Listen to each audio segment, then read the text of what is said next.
Even back in Paul's time, he was falsely accused. The claim, just like today, was that he taught against circumcision. Yet, when these accusations spread, Paul went as far as making a major sacrifice and purification offering to prove that the accusations were false. In Acts 21 verse 20 to 24, this whole section, the elders told Paul that they and many believed that he was teaching believers to forsake Moses and not circumcise their children. What was Paul's response? He joined in the purification rites and paid the expenses for the men, so that all may know that there is nothing in what they have been told about you, that you yourself also walk orderly and keep or observe the Torah, the law. Paul was never against circumcision in obedience to God's covenant.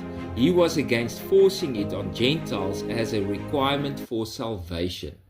May you be blessed.